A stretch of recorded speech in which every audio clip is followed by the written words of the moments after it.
¿por qué llamaste a tu libro El Perón que no miramos? Bueno, muchas gracias por la invitación a todos los amigos del foro, los compañeros y por la tarea que realizan. Vamos a tratar a pesar del ruido que tenés, Claudio, a mí me gustaría poder dialogar con vos y que yo no esté hablando tanto, y que de pronto haya preguntas. Veo que hay gente muy calificada y muchos amigos en la sala. ¿Por qué le puse el Perón que no miramos? El Perón que no miramos es una idea que yo tengo en la cabeza hace muchos años y que gracias a Alberto Fernández y la cuarentena eterna del año 2020 lo pude terminar de armar en un libro. Pero ¿por qué el nombre? Bueno, el nombre me inspiré en un programa de televisión que había en los años 80, cuando yo era chico, no sé si habrá existido antes, que se llamaba El País que no miramos. Y el Perón que no miramos, entiendo yo, es el periodo, me refiero al periodo histórico en el cual Perón, siendo presidente, en especial en la segunda mitad de su primera presidencia y en la segunda presidencia, hace una política económica realista, una política exterior abiertamente pro-occidental y de acercamiento con los Estados Unidos, y esa realidad fue en buena medida ocultada por el propio peronismo en los años posteriores a la caída de Perón y por el antiperonismo, por razones distintas, y entiendo yo que es una experiencia histórica muy interesante de un Perón que tiene que convivir con una realidad diametralmente distinta que aquella que había encontrado al principio de su gobierno y de su liderazgo político, que era una etapa de abundancia, que se termina más o menos a fines del 48, comienzo del 49, cuando Perón hace un giro en su política económica y profundiza su acercamiento a los Estados Unidos. Entonces, Mariano, el planteo que vos estás haciendo es que Perón no es ese hombre nacionalista que nos ha descrito la tradicional historiografía revisionista. No digo nada.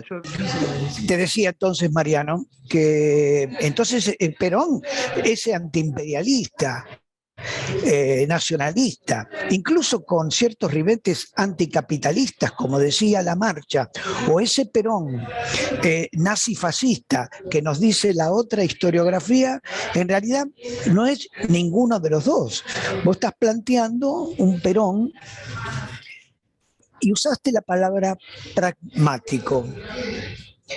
¿Es pragmático o las ideas que Perón trae en 1900, implementa a partir de 1950, son ideas que Perón ya tenía en la cabeza desde la década del 30?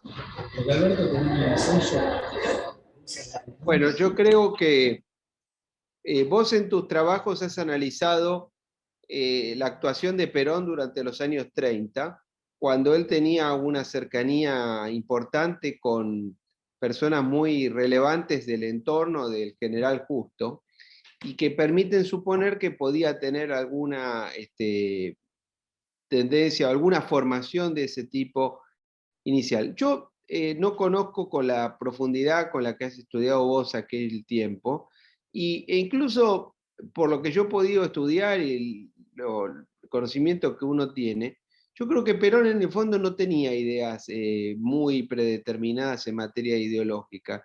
Hay tal vez dos cosas que sí se mantuvieron inalterables en la vida de Perón. Una es el anticomunismo y la otra es su condición de hombre de Estado, es decir, la idea de que Perón ante todo era un militar, sus costumbres, incluso hasta personales, llevaban a eso, y por lo tanto esas dos cosas se mantuvieron inalterables en toda su vida. Pero después en materia de ideas económicas creo que la fue adaptando a las circunstancias que entendió que eran más apropiadas para cada momento. No estaría tan seguro de decir que era una cosa u otra. Lo que sí, evidentemente, Perón nunca fue socialista, ni comunista, ni mucho menos, para nada. Ahora, yo analizo en este tiempo, en este libro, qué es lo que Perón hizo en el gobierno en esos años que van desde el 50 hasta el 55. Es decir, es un libro de historia, no es un libro de ideas políticas, no es un libro de filosofía, es un libro la historia son los hechos que sucedieron y no los que pudieron haber sucedido, ¿no? Concretamente en ese periodo histórico el gobierno de Perón tomó ese rumbo. Lo que pasa es que esto se ha distorsionado en el tiempo, porque el propio Perón, durante los años de la resistencia peronista, volvió a adoptar un discurso, si se quiere, un poco tercermundista y antiimperialista en lo discursivo, en la década del 60 y ya en los 70, que confundió en gran medida a los argentinos y a buena parte de la dirigencia peronista, que no vivió naturalmente aquellos años y sí vivió los de la resistencia o los de los años 70. Porque este libro yo lo que quise transmitir es una experiencia histórica poco recordada en su verdadera dimensión y con el objeto de iluminar a las generaciones presentes y futuras de la Argentina sobre esa experiencia. ¿Por qué? Porque las generaciones que hoy gobiernan la Argentina y las que están preparándose para gobernar la Argentina, en buena medida desconocen ese periodo y se siguen manejando con mitos, con verdades a medias y falsedades que realmente creo que no contribuyen en nada en el futuro. Por ejemplo, la Cámpora, que es la organización política más importante que tiene el país, nos guste o no nos guste, en materia de jóvenes, o relativamente jóvenes, porque en realidad los dirigentes de la Cámpora ya no son tan jóvenes, tienen todos mi edad más o menos. Todos tienen entre 40 y 50 años, tampoco son tan jóvenes, pero pongamos que podría ser una suerte de trasvasamiento generacional, pero son una generación que en buena medida tiene una vocación muy peronista por el poder, pero no tengo entendido que no tienen un proyecto de país concreto sobre qué hacer con la Argentina. Sobre eso que estabas hablando recién, yo voy a volver después con algunas preguntas y con algunas opiniones. Ahora quiero entrar directamente a ciertos aspectos del libro tuyo, afirmaciones y ciertas dudas que me quedan. Así que voy a hechos puntuales, Mariano. Bramuglia, como vos bien lo explicás, fue su primer canciller y vos en tu libro señalás que cuando Perón da ese giro del cual vos recién hablaste, en 1950, ese giro coincidió con la renuncia de Bramuglia y la incorporación al gabinete de Tuco Paz. Mi pregunta concreta es esto: ¿es que Bramuglia para esa nueva etapa no servía, no encajaba, no estaba adherido a esas nuevas ideas que Perón necesitaba? Bueno, es una duda que uno puede ensayar algunas respuestas al respecto. Es probable que haya coincidido la necesidad de Perón de tener una política ya de mayor acercamiento a Estados Unidos, que la podía desplegar con mayor, tal vez, eficacia a través de dos cancilleres que tuvo después, que fueron primero Hipólito Tuco Paz, que era un hombre que venía del nacionalismo, que fue canciller muy joven, a los 31 años aproximadamente, y después ya con el tercer canciller de Perón, que fue Jerónimo Remorino, que hasta ese entonces era embajador en Washington y que tiene un enroque con Paz, que pasa a ser embajador en Estados Unidos. Pero la otra interpretación generalmente más aceptada es que Bramuglia era un hombre que había ganado un gran prestigio porque había tenido un rol en Naciones Unidas, en la crisis de Berlín en el 48, y es dable suponer que a Perón no terminaba de convencerlo tener un ministro con tanto prestigio.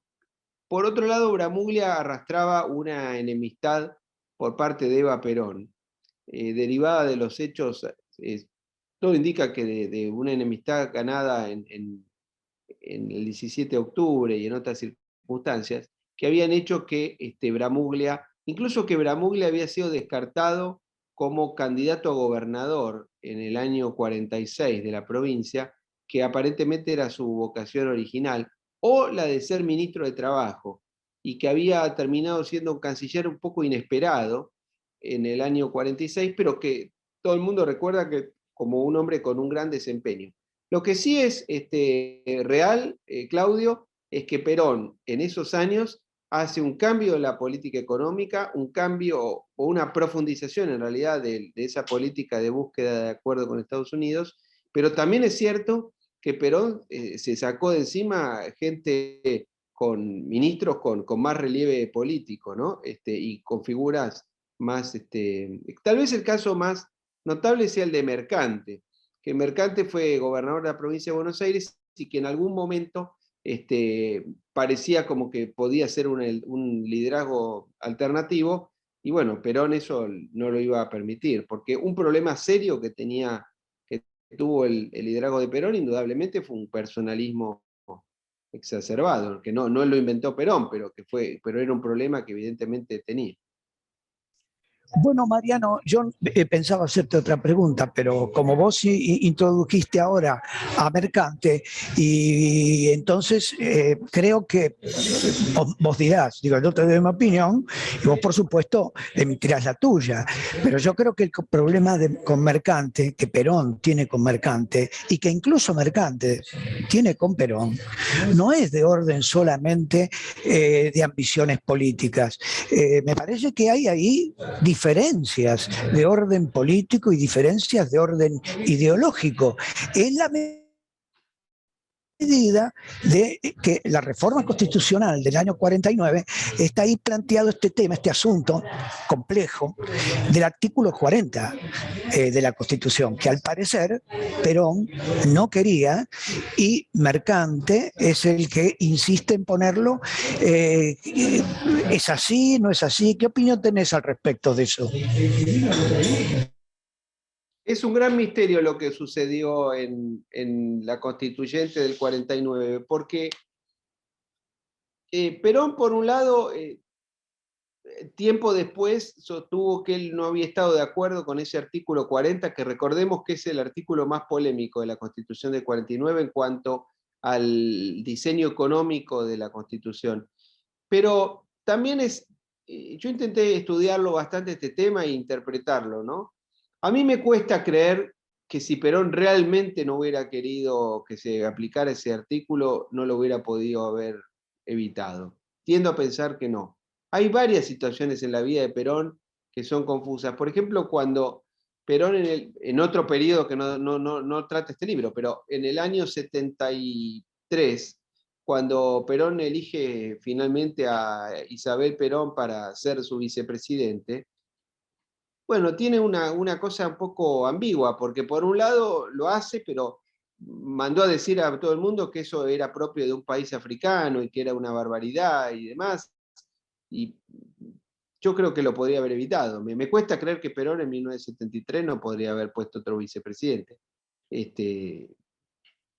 Quedará para la historia si fue un error, si se equivocó, si no le quedó otra, pero en el año 49, lo mismo la reelección. Perón aparentemente decía que no quería la reelección, que no quería la reelección, que no quería la reelección, y hay quien dice que Mercante se confundió y creyó eventualmente que por ahí era verdad que no quería la reelección, y que no la incluyeron y la tuvieron que incluir a último momento.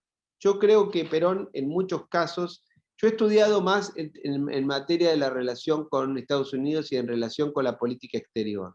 Perón tenía una cuestión del doble discurso que le era útil en el corto plazo y no le era útil en el largo plazo, y que le trajo muchas complicaciones y que hacía que muchos interlocutores no terminaran de creerle. Básicamente los Estados Unidos. Y en alguna medida puede haber confundido a algunos de sus interlocutores que, bueno, evidentemente tenían un talento político menor que el que tenía él. Como líder político es indiscutido la capacidad que tenía.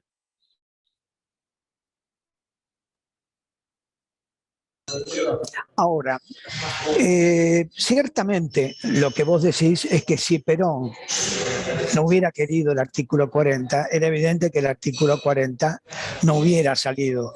Pero vos no pensás que ahí Perón hubiera tenido que hablar con claridad frente a un partido que se había construido sobre la base de principios como Braden o Perón, en donde durante los 3 años que van desde, digo antes incluso, 45, 46, 47, 48, el discurso de Perón fue un discurso visceralmente anti-norteamericano y que de pronto, yo diría antiimperialista, y que de pronto él tenga que insistir en sacar un artículo que es evidentemente antiimperialista. Bueno, esta es un poco la pregunta, es decir, ahí tendría que haberse jugado abiertamente, y quizás Perón esto no lo hace para no llevarse puesto a la gente que lo acompañó. Yo creo que los hechos te permiten establecer que cuando se jugaba la cuestión del poder y cuando estaba en riesgo o digamos en disputa su propio liderazgo y su propia elección, Perón actuó de una manera muy conservadora y muy prudente. Y esta pregunta que vos me hace, te podría contestar con otro momento fundamental. Cuando Perón adelanta la elección presidencial en la que se juega su reelección, lo hace con muchos meses de anticipación, precisamente porque lo hace, por un lado, para asegurarse ganar porque estaba con un altísimo nivel de popularidad, pero además porque eso le permitió tiempo para poder lanzar lo que después se iba a consolidar en el segundo plan quinquenal, que le permitía hacer una serie de políticas muy, hoy diríamos, de ajuste, pero que yo diría con un título más genérico, más preciso, menos brutal, de realismo en política económica. Entonces, puede ser que lo que vos decís sea correcto, decir, la idea de que Perón sabía que había una contradicción allí entre el discurso original que había tenido y el que iba a tener que adoptar, y que probablemente modificar eso, tal vez él entendió que era un riesgo provocarlo. Ahora, yo creo que Perón tenía un problema, o por lo menos una limitación del liderazgo de Perón, es que Perón era un hombre esencialmente latino y que era un fiel representante de la cultura latina que todos nosotros tenemos, en la cual la idea de que los contratos, las leyes, el ordenamiento jurídico, si se quiere, tiene menos valor que la acción. Entonces, es probable que un liderazgo como el de Perón haya dicho, bueno, lo que dice el artículo 40 lo modificamos después con una ley. De hecho, después hay una serie de leyes que buscan la inversión privada que son totalmente contradictorias con el artículo 40, que a Perón le cuesta no sacarlos, pero convencer al liderazgo peronista ya en el 54, 55, cuando hace los acuerdos petroleros. Entonces, es posible que él haya pensado que lo que la letra de la Constitución, después de todo, no era tan importante en un país como el nuestro, y esto creo que vuelve a ser una limitación aún de un líder de la envergadura de Perón. Y yo, como creo que la historia solamente sirve como entrenamiento para la política, creo que esto es una demostración de los límites que tiene ese tipo de pensamiento que pueden tener hoy o en el futuro, ¿no? Y digo, tantas veces uno piensa, si este tipo de comportamiento no le sirvió ni siquiera a un líder como Perón, ¿cómo le va a servir de pronto a un líder como los que tenemos hoy en día, lamentablemente creo yo, en el peronismo?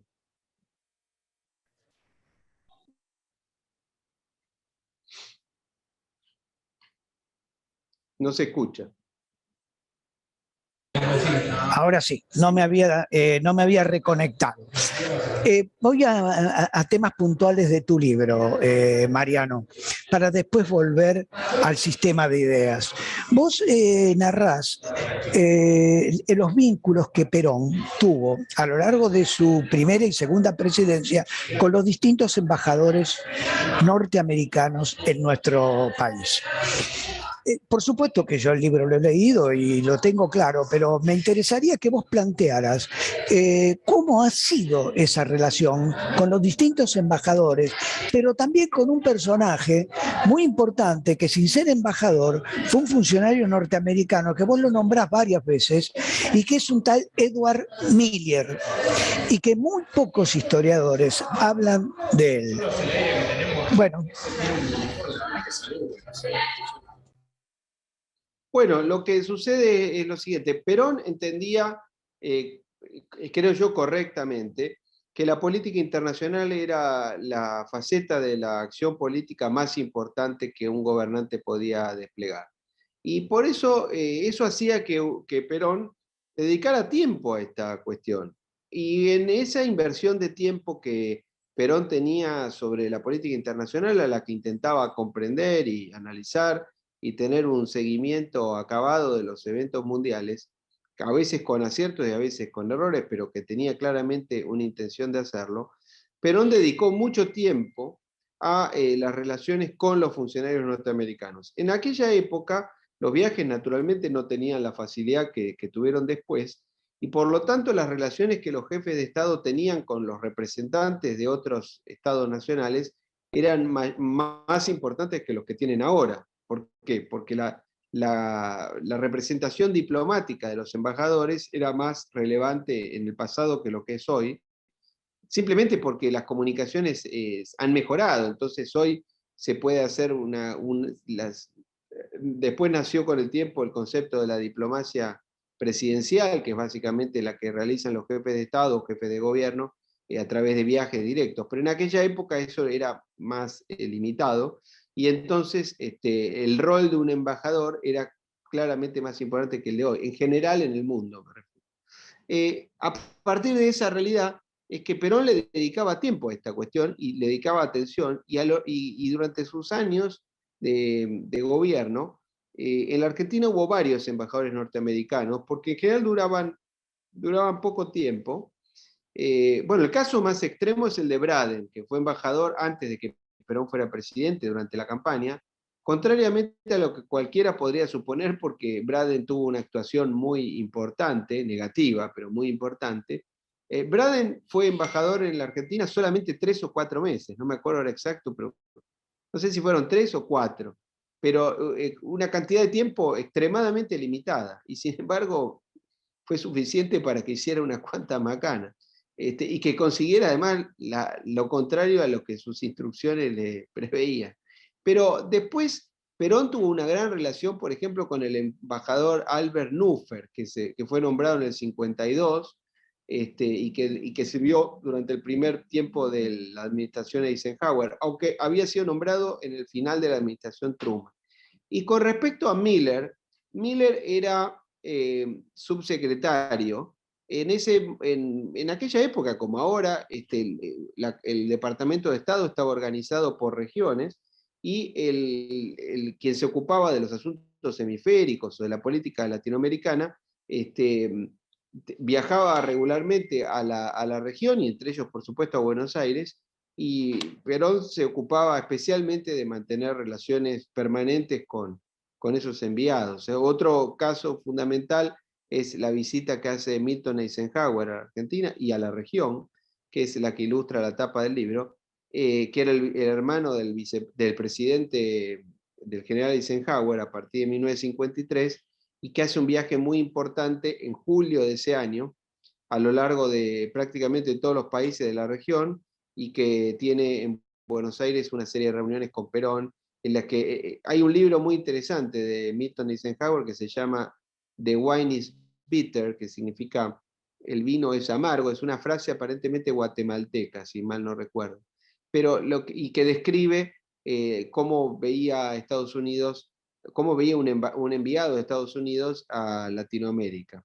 Después hay otro famoso que se llama Latinoamérica en llamas, o algo así, que es de Clark, que cuenta los viajes, por ejemplo, que ya en el 58, una gran gira que hace Nixon como vicepresidente, y que coincide en Buenos Aires con la asunción de Arturo Frondizi, y que es muy mal recibido Nixon en varias capitales. Por ejemplo, en Perú tuvo una serie de cuestiones difíciles, pero que lo importante del caso es que esos libros reflejan cómo el liderazgo americano veía a países como la Argentina y los demás países de la región, pero concretamente en tu pregunta, lo que te quisiera yo mencionar es que Perón dedicaba mucho tiempo a esto, y el tiempo es, como ustedes saben, el tiempo es el bien más escaso que hay en este mundo. Cada minuto que uno gasta en una cosa, no lo puede gastar en otra, y realmente yo creo que tal vez, con la excepción de Frondizi, probablemente, no debe haber habido otro gobierno, otro presidente de envergadura histórica, ¿no? Para nuestro país, que haya invertido tanta atención, lecturas y profundidad en el tema. Reitero, para no exagerar ni de un lado ni de otro, esa lectura que tuvo Perón sobre los eventos mundiales, algunas fueron correctas y otras fueron incorrectas, ¿no? A veces se acertó y a veces erró, pero que le prestaba atención no había ninguna duda. Mariano, vos planteás en tu libro, bueno, lo tomás de otro autor, pero la verdad que es interesante. Entonces van dos preguntas en una. Primero, Perón pidió integrar el Fondo Monetario Internacional, decís vos. Primero. Y segundo, cuando se va a discutir en el Parlamento el tema del TIAR, hay una cierta oposición en el Partido Peronista, pero bueno, pero la mayor oposición es del radicalismo, ¿no? ¿Qué lectura tenés vos de ese radicalismo que se opone a una política de acercamiento que plantea Perón con Estados Unidos en una defensa continental frente a algún agresor extranjero? Bueno, van dos preguntas. Bueno, porque lo que sucede es que hay otro momento muy importante, que es la Guerra de Corea. Cuando estalla la Guerra de Corea el 25 de junio de 1950, Perón se da cuenta que es una oportunidad enorme para que la Argentina haga un gesto de clara alineamiento con Estados Unidos. Y en ese momento instruye al que era canciller, todavía que era Paz, y al embajador Remorino a indicar que la Argentina va a acompañar a Estados Unidos, e incluso dice que va a mandar tropas a Corea. Pero esa intención encuentra una oposición muy importante en las Fuerzas Armadas, en los sindicatos, en parte del peronismo y en especial en el bloque radical. Y hay un discurso muy recordado en un acto político que hace nada más ni nada menos que Arturo Frondizi, que era diputado por la capital, sosteniendo la negativa a enviar soldados argentinos al conflicto de Lejano Oriente. Es curioso porque después Frondizi va a ser un presidente que va a hacer una política muy proamericana durante su gobierno. Porque Frondizi, creo que correctamente, ¿no? Frondizi fue otro presidente que en su momento, confrontado con la realidad, optó por hacer lo que era adecuado y no aferrarse a una ideología originaria. Pero efectivamente, como vos decís, el bloque radical era muy opositor a estas iniciativas de Perón, e incluso era muy, parece mentira hoy, porque es otra cosa que ha entrado en la mitología, ¿no? La realidad es que el bloque radical era más estatista que el peronista. Es decir, la declaración de Avellaneda, en la que interviene con gran protagonismo Moisés Levinson, por ejemplo, era una declaración absolutamente, no diría socialista, pero era estatista, era dirigista. Tal vez era la moda de la época. Alguien me podría decir que después de la guerra en el Reino Unido, por ejemplo, también triunfaron esas ideas, con las consecuencias que conocidas. Pero lo cierto es que tuvo una gran oposición radical en ese sentido el gobierno de Perón. ¿Y lo del Fondo Monetario Internacional? Y lo del Fondo Monetario Internacional es un ejemplo de cómo el peronismo, Perón y el peronismo sobre todo, tergiversaron la verdad histórica con posterioridad, porque está instalado en la historiografía que el peronismo no adhirió al Fondo Monetario y que resistieron a esa política y que Bueno, tal vez sea correcto sostener eso, pero la verdad histórica es que de haber podido hubiera hecho otra cosa. Por ejemplo, cuando Perón lo instruye al ministro de Hacienda, Ramón Cereijo, a hacer una misión a los Estados Unidos en el primer semestre de 1950, a negociar un crédito. Bueno, Perón también se la rebuscó para decir dialécticamente que eso era un crédito y no era deuda, pero bueno, el crédito y la deuda son la misma moneda, mirada las dos caras de un mismo fenómeno, pero tenía que justificarlo de alguna manera. Pero lo relevante es, y que tiene vigencia hoy, por eso es que es un libro de historia que yo busco que tenga impacto en el pensamiento actual. Es como muchas veces nos llenamos de mitos, de ideas equivocadas y falsas, o parcialmente ciertas, parcialmente falsas, que hacen suponer esa situación de que la Argentina de Perón no tenía nada que ver con el ordenamiento global de la época, cuando no es así. Pensemos otra cosa, Claudio. Estamos hablando de un periodo de fines de los años 40 en adelante. En ese momento hay un año clave que es 1949. En 1949, en el mundo, el país más poblado del mundo, China, triunfa en la guerra civil, triunfa el Partido Comunista, se instala la República Popular China, al derrotar al Kuomintang. Ese mismo año, la Unión Soviética consigue el arma nuclear, consigue tener armas nucleares y Estados Unidos pierde el monopolio en materia nuclear. Bueno, en esas circunstancias se crea la OTAN. En esas circunstancias se desata en Estados Unidos la campaña macartista. En febrero de 1950, el senador McCarthy denuncia la infiltración comunista en el Departamento de Estado. Después se probó que era exagerado, aunque no era totalmente falso. Había algún. Probablemente no era con la envergadura con la que se dijo en ese entonces. En ese mismo año 1950, Nixon, que después va a ser vicepresidente y presidente, gana la senaduría por California en una confrontación con una candidata demócrata que se llamaba Helen Douglas, si no me equivoco, pero en el marco de una campaña anticomunista feroz. En esos mismos años en Europa, en muchos países de Europa Occidental, había riesgos, o supuestos riesgos, de una expansión comunista. Un año antes había producido el golpe checoslovaco. ¿Qué quiero decir con todo esto? Que en ese momento era dable suponer que el comunismo estaba avanzando ampliamente y en Occidente había un temor ante esa realidad y Perón era parte de Occidente. Esta es la realidad que hoy cuesta imaginar a un peronismo tan volcado a los Estados Unidos, ¿verdad? Mariano, dos cositas, porque así corto para que no se oiga el barullo.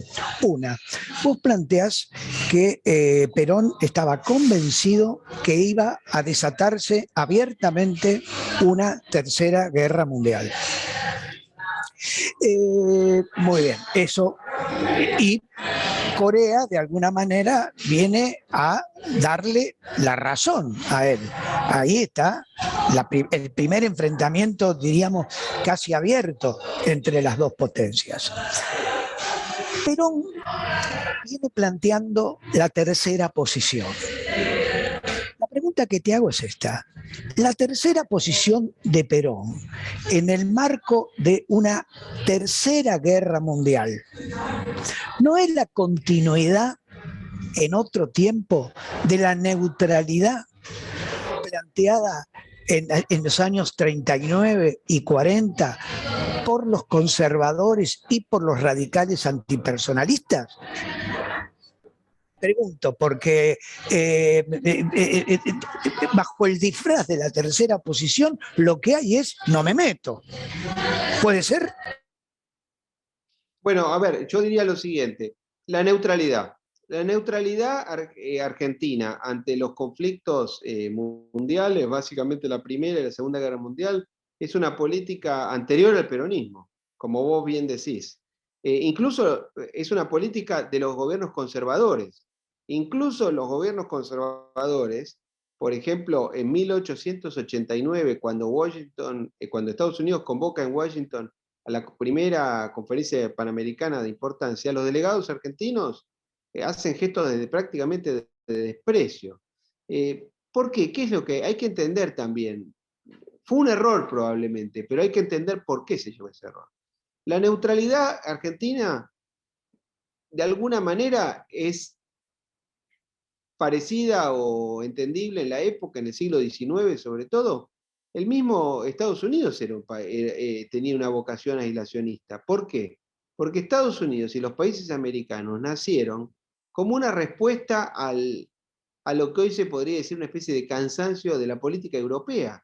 Cuando la política europea había desordenado completamente el orden mundial a partir de la era revolucionaria y después de la política expansionista de Napoleón, y nace la independencia de las repúblicas latinoamericanas, de alguna forma adoptaron la política neutralista que se había generado en Estados Unidos. Estados Unidos tuvo una política aislacionista durante todo el siglo XX. Es más, para Estados Unidos ingresar a la guerra, a la primera guerra mundial y después a la segunda, pero sobre todo a la primera, fue romper con un sistema de valores. Recordemos el famoso discurso que hace George Washington al finalizar su segunda presidencia, en la cual dice que Estados Unidos tiene que tener una política exterior que no se comprometa en alianzas permanentes, que esté, digamos, separada gracias a la geografía, es casi un continente separado del drama europeo, y que no tiene que involucrarse en peleas ajenas. Y esa política americana de la doctrina Monroe y después recién es reinterpretada de alguna manera cuando Teddy Roosevelt, en el llamado corolario Roosevelt. Pero ¿qué dice Teodoro Roosevelt?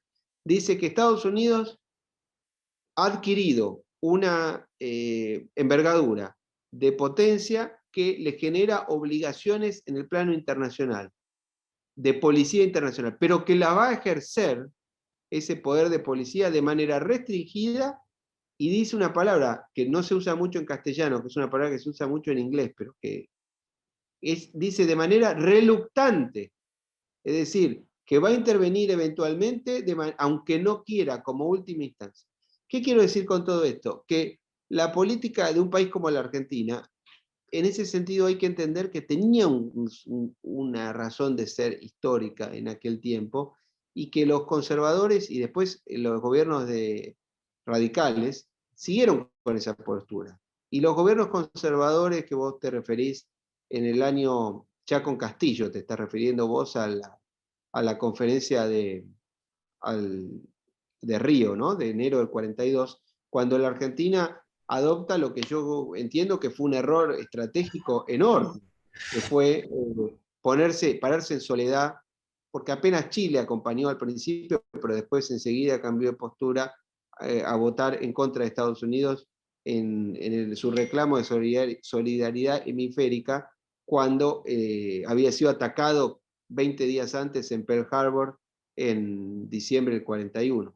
Pero, ¿qué quiero decir con esto? Es una política heredada por Perón, que habían adoptado los conservadores, los radicales, y antes durante el régimen conservador, que tiene una explicación histórica, pero que probablemente la dirigencia argentina no haya interpretado a su debido momento que debía salir de eso y que el mundo había cambiado. El siglo XX fue un siglo malo para la Argentina. Así como el siglo XIX fue un escenario muy favorable, sobre todo la segunda mitad, el siglo XX y sobre todo la segunda mitad del siglo XX fue un periodo de tiempo muy malo. Por eso Perón, yo he intentado hacer este libro tratando de ser objetivo. Nunca nadie es plenamente objetivo, pero ¿qué quise mostrar? Bueno, Perón es el líder político más importante de un país en un escenario más difícil que el que había tenido antes. Es decir, Perón tuvo aciertos, tuvo errores, pero le tocó ejercer un liderazgo de un tiempo difícil para la Argentina, para un país como la Argentina. Mariano, pero yo vuelvo sobre el asunto porque a mí me parece interesante. En la Segunda Guerra Mundial, la Argentina se mantuvo neutral, es decir, no se metió hasta el final de la guerra y por decisión de Perón en el año 45 cuando se declara la guerra. Ahora, muy bien, esa era una conflagración internacional entre dos regímenes políticos distintos, lo que se llamaban las democracias occidentales y los autoritarismos nazifascistas. Muy bien, son dos sistemas distintos. Ahora estamos bajo la presidencia de Perón y tenemos dos sistemas distintos. Perón plantea la tercera posición, es decir, implica la neutralidad. Sin embargo, vos contás que Perón le mandó decir a Estados Unidos que si la guerra era abierta, Perón se ponía del lado de Estados Unidos y de Occidente. Por lo tanto, Perón ya ahí adoptaba más la posición de Justo y de Pinedo, que planteaban en el 39 el involucramiento de la Argentina en la guerra. Ya ahí Perón ya saltaba de la neutralidad, ¿verdad? Sí, sí, efectivamente, cuando después del 45 y ya en los años que van del 46 hasta el 49 y 50 que hablábamos, donde se configura el orden mundial de la Guerra Fría, y es claramente, se va configurando el sistema bipolar y en el cual muchísimos actores y analistas de la época sostenían que iba a surgir una tercera guerra mundial. Si eso ocurría, Perón fue clarísimo que se iba a estar del lado de Occidente y de los Estados Unidos. En eso no dudó nunca. De manera que la política de la tercera posición, en cierta forma, quedaba como una especie de discurso. Y de hecho, en algunos cables que yo reproduzco, algunos enviados norteamericanos, embajadores o los subsecretarios que visitaron, cuentan que Perón mismo les decía que en realidad el discurso que él hacía internamente no debía ser leído de manera literal, en cuanto a su posición política eventual. Insisto yo que eso tenía sus costos, ¿no? Porque no terminaban de creerle, pero claramente en los momentos en que hubo, el momento clave es la guerra de Corea, porque ahí es muy evidente que podía surgir bueno, que surgió una guerra que no fue directa, pero sí fue una típica guerra del periodo de la Guerra Fría, en la cual el país se puso claramente de un lado. Ahora, la Tercera Guerra Mundial no estalló, es cierto, pero sí surgió la Guerra Fría, que fue una especie de escenario de reemplazo de ese fenómeno, en el cual, en buena medida por el factor de disuasión nuclear y por otros factores que sería largo explicar, pero que hicieron que la Tercera Guerra Mundial no existiera, pero que sí hubiera un conflicto en cuotas o puntual en el llamado Tercer Mundo. Mariano, te saco de la política exterior y vamos otra vez a la política interior, a esto que vos planteaste, que Perón adelantó las elecciones varios meses para llevar adelante el segundo plan quinquenal que vos bien decís es un plan de ajuste, o por lo menos un plan de ajuste respecto de la política de Perón del 46 al 49. Perón saca el 62% de los votos y es indudablemente un hombre con un enorme carisma y un enorme apoyo popular. Explícito y en las calles, además de en las urnas. Para llevar adelante un plan de ajuste se necesita el 62% de los votos y ya no lo digo respecto de aquella época, lo digo de las cosas que hay que hacer en la Argentina y no hay nadie en la Argentina a la vista capaz de levantar esa cantidad de votos en condiciones de llevar adelante reformas profundas como las que de alguna manera hizo Perón. ¿Qué crees? Porque no, te planteé mi idea, pero bueno, dame la tuya. Bueno, probablemente nadie saque 62% de los votos. Tal vez en cierta manera sea positivo que nadie saque 62% de los votos, ¿no? Pero más allá de eso,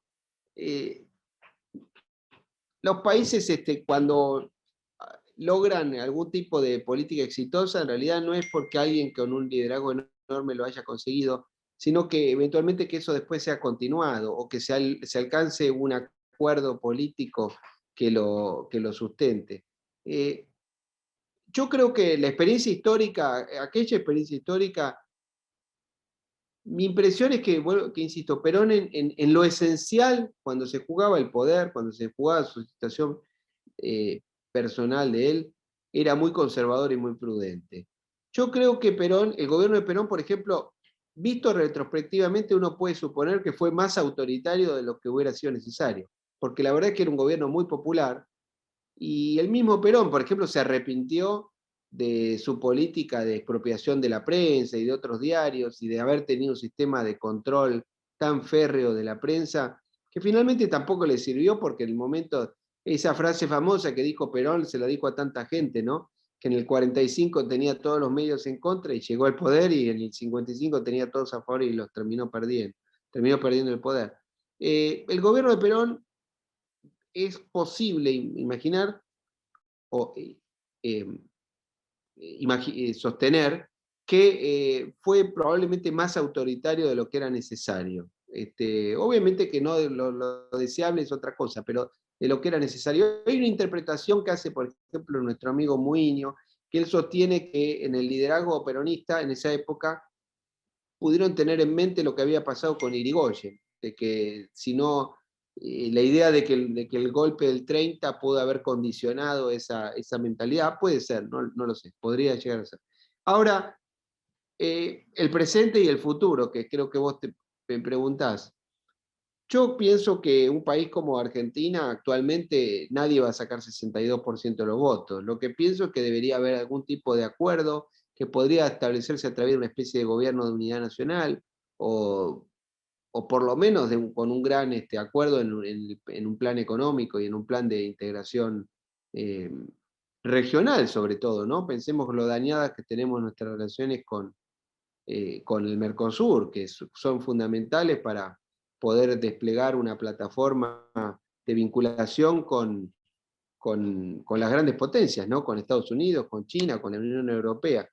Y otra cosa que creo que es importante tener en cuenta, ya que hablamos de este trabajo y de la vinculación entre el pasado y el presente y el futuro, la Argentina era un país más importante que es hoy. Eso también hay que evaluarlo. Perón fue presidente, fue líder de un país objetivamente más importante que el actual.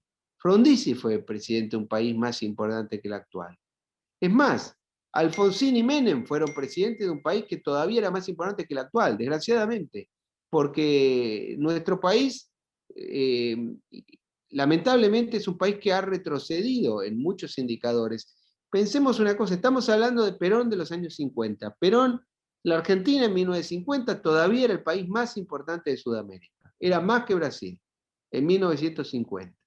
De modo que el líder político más importante en ese momento en la región era Perón.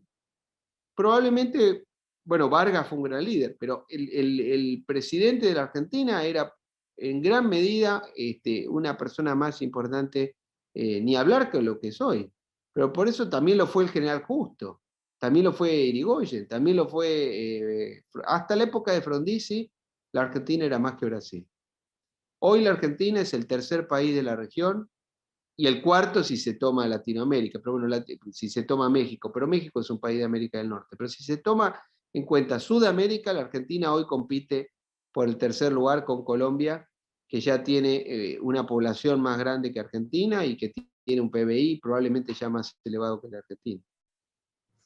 Mariano, ahora que se ha generado un poquito de silencio acá, quiero sí dejar abierto el micrófono y tratar un tema. Vos, el Perón que no miramos es un Perón que no está ubicado ni en el nazismo, como tradicionalmente se hizo, ni en el antiimperialismo que también se hizo. Está ahí en un lugar que bueno, que yo en su momento lo denominé el Perón liberal por la década del 30, más que por su primer y segundo gobierno. ¿A dónde voy? Mira, vos en tu libro citás a Lenin Renikov cuando cuenta el modelo que armó Gómez Morales en este segundo plan quinquenal. Y Renikov ahí, entre todas las cosas que Perón hizo, plantea que el tipo de cambio en la época de Perón continuó retrasado. Esto lo pones vos citado de Renikov. Quiero leerte algo que salió en La Nación el día domingo en un reportaje a Pablo Gerchunov, en donde él dice lo siguiente: la plata dulce, esto es, el dólar barato, yo agrego lo que Perón hizo en el segundo plan quinquenal, el dólar barato, no es patrimonio de los gobiernos nacional populares, dice Gerchunov. Plata dulce fue Perón, fue Menem, fue Videla y fue Macri, que terminó, bueno, etcétera, etcétera, etcétera. ¿No será, dice Gerchunov, me planteo extraordinariamente interesante, ¿no será que hay una presión de la sociedad que va más allá de la clase trabajadora? Porque desde que Martínez de Oz abrió el turismo externo a las clases medias, el tipo de cambio bajo es un deseo nacional. Y insiste, el tipo de cambio bajo es uno más dentro de la larga saga de la ampliación de derechos en la Argentina. Pablo Gerchunov pone en la misma línea a Perón, a Martínez de Oz, a Menem y a Macri en el tema del dólar bajo, porque eso es, planteado por Gerchunov, algo que está vinculado a la justicia social, a las nuevas demandas. Y fíjate por qué te lo digo, porque te voy a leer ahora lo que decía, va a leer o comentarlo, Lavagna respecto de esto en una declaración en La Nación en el año 2005, que el dólar tiene que ser recontra alto. Lo planteaba como Carboneto, el otro que quería ser, o que podía, o que alguien lo impulsaba para ser ministro de Duhalde. Entonces, la pregunta es, acá hay una línea que me parece que encaja en el Perón que vos estás definiendo, y hay una profunda confusión ideológica y política en el país de ubicar a Perón en un lugar en donde, según Gerchunov, por lo menos en términos de dólar, Perón no estaba. Te dejo a vos. Bueno, creo que son distintos periodos. Yo no soy economista, a su vez. Lo que pienso, sí, indudablemente, cuando el dólar barato, el dólar barato tiene consecuencias positivas en algunos planos y negativos en otros. Y supongo yo que debe ser evaluado de acuerdo a las circunstancias, ¿no? También los atrasos cambiarios llevan a algunas situaciones. Yo agregaría esa lista que en el periodo de Cristina Kirchner, en el segundo gobierno de Cristina Kirchner también estaba barato el dólar, sobre todo hasta el 2014 que hubo una devaluación.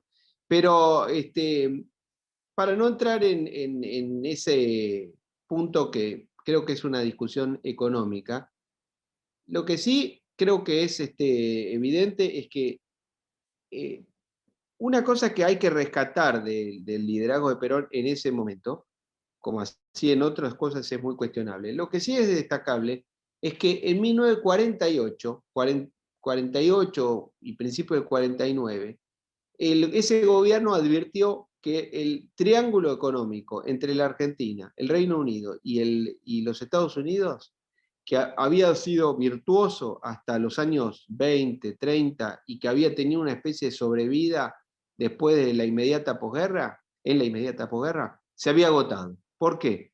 Porque la Argentina tiene una economía que es complementaria con la economía del Imperio Británico y tiene una economía que es competitiva con la economía norteamericana. Y cuando el Reino Unido emerge de la Segunda Guerra Mundial quebrado y con infinitas dificultades, y el gobierno laborista que reemplazó a Churchill después del año 45 decreta la inconvertibilidad de la libra esterlina, eso provocó que la Argentina tuviera créditos en una moneda que no era convertible. Eso explica, en alguna medida, una decisión controvertida como es la de los ferrocarriles, en la cual en alguna medida Perón hizo de una especie de necesidad, hizo una virtud política, pero era una medida económicamente mala, pero tal vez no tenía alternativa o no podía haberse hecho mucho mejor. Ahora, ¿qué implica esto? Lo que sí creo que es positivo para destacar es que ese gobierno modificó el plan económico, el programa económico, cuando tuvo que hacerlo y le dio resultados. Porque en el segundo gobierno la economía volvió a crecer y logró una disminución de la inflación. No logró derrotar la inflación, pero logró disminuir la inflación. Y esa situación de un liderazgo como ese, en el que logra entender que tiene que cambiar, es lo que hizo, es comparable a lo que hizo Frondizi, que también no dudó en dejar de lado su política y petróleo que había escrito en los años 40 y 50 para hacer la política que era conveniente para el momento. Y es lo que hizo Menem también, que abandonó las políticas estatistas del peronismo y adoptó la política, yo entiendo, adecuada para el momento histórico de entonces. Ahora, el presente. ¿Qué es lo que pasa en el presente y en el futuro? Bueno, el drama es que los gobiernos, después, la mayor parte de los gobiernos, se han atado a un conjunto de ideologías y quedan encorsetados en una realidad que les impide hacer lo que es conveniente para el país en el momento determinado. Bueno, por ejemplo, el gobierno actual evidentemente no tiene éxito en lo económico, insiste con una política equivocada, ni siquiera ensaya tratar de cambiar el ministro de Economía y se aferra a eso. Pero también el gobierno, por ejemplo, el gobierno anterior también se aferró a una conducción económica que evidentemente que no llevaba a buen puerto y lamentablemente no se animó a cambiarlo a tiempo y bueno, con las consecuencias que hemos visto. A propósito de esto que estás diciendo, aunque yo después quiero volver sobre la primera y la segunda presidencia de Perón, y aprovechando que está Diego Guelar, porque Diego Guelar el otro día en el programa de Pañi planteó que al gobierno le iba a ir mal en las elecciones y entonces, como resultado y como consecuencia de esa situación, se le iba a ser absolutamente necesario establecer una negociación con la oposición a posteriori de las elecciones. Este es un poco el planteo de Diego Guelar que yo le escuché. ¿Qué opinás vos? ¿Es factible? ¿Es posible llegar a un acuerdo cuando las posiciones políticas y económicas están tan congeladas? Sí, digo bien, congeladas y prácticamente en el extremo. ¿Es posible que una situación electoral nos lleve a un acuerdo? Mínimos, como para, bueno, ir para adelante. Bueno, no sé si es posible, pero tal vez sea necesario, que tal vez es más importante, ¿no? Yo ahora estoy estudiando para profundizar, para escribir alguna cosa. Hay una experiencia interesante relativamente reciente. En los años 80, en Israel, en un momento dado, en una elección en el año 84, ni los laboristas ni la derecha consiguió formar gobierno. no reunían la mayoría de 61 diputados en la Knesset y tuvieron que ponerse de acuerdo y lograron un gobierno de rotación, con la idea de que durante 2 años el líder de uno de los partidos iba a servir como primer ministro y durante los 2 años siguientes se iban a alternar en el cargo y mientras tanto el líder del partido alternativamente servía o como ministro de Relaciones Exteriores o como ministro de Defensa, que son los 2 cargos más importantes en ese país, después del primer ministro, naturalmente.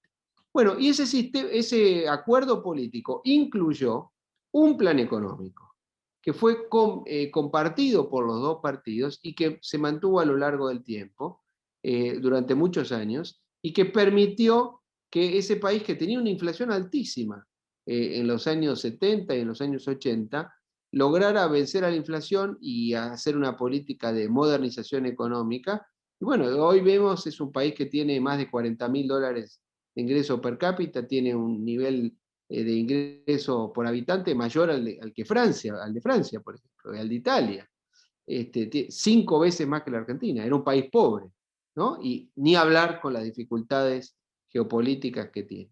Pero Irlanda, por ejemplo, también hizo políticas parecidas, de modo tal que yo creo que la propuesta y la prédica que hace el embajador Diego Velar, a quien le agradezco que está por aquí, también creo que coincido en su necesidad. No sé si se va a lograr o no, pero es necesaria. Si no se logra algún tipo de acuerdo de ese tipo, no sé qué perspectiva podemos tener, desgraciadamente.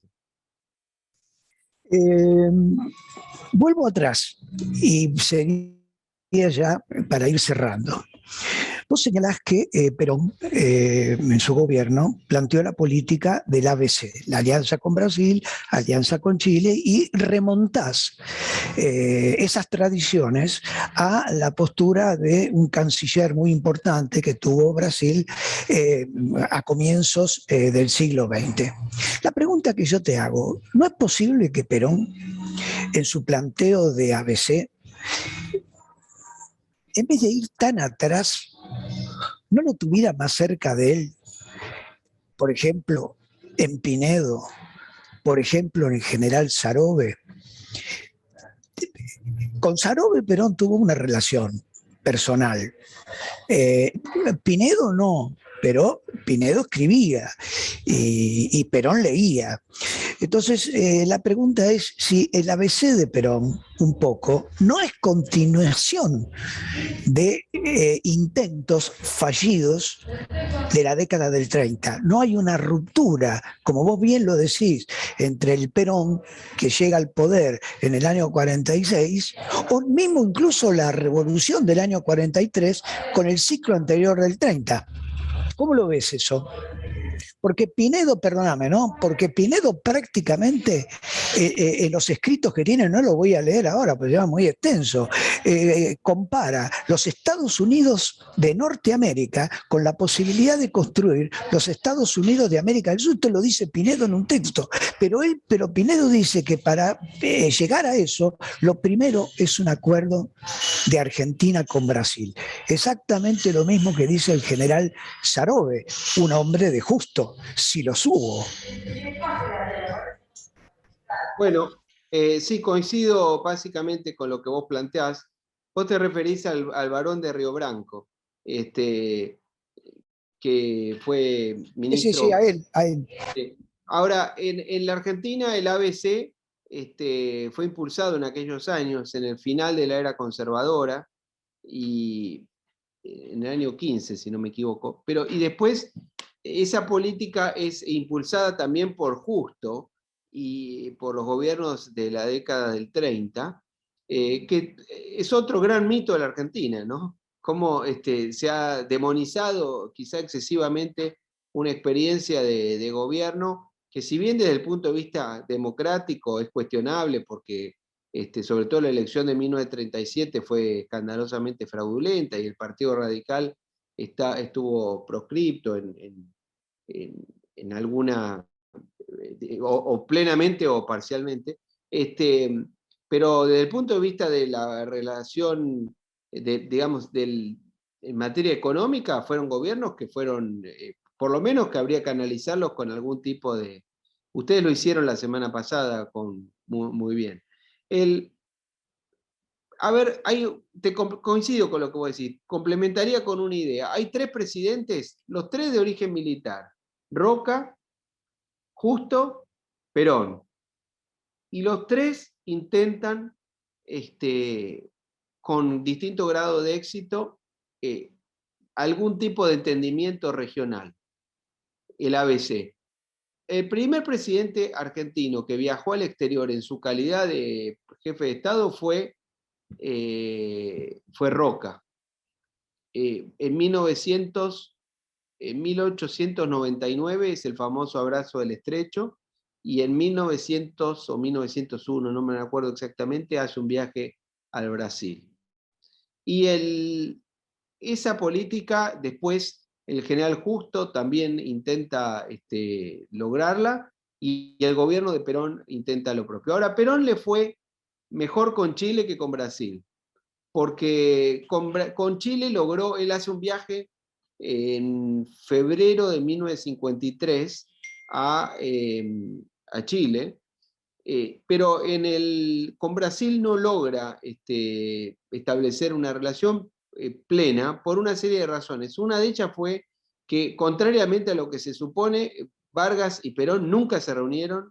Contrariamente a lo que se supone, el periodo de Vargas no coincide, salvo en el final, entre el 51 y el 54, con Perón, porque Vargas gobierna del 30 al 45, y después vuelve al poder en enero del 51, y se suicida en agosto del 54. Pero en ese periodo, los 2 gobiernos, el de Vargas y el de Perón, estaban claramente en un alineamiento con Estados Unidos.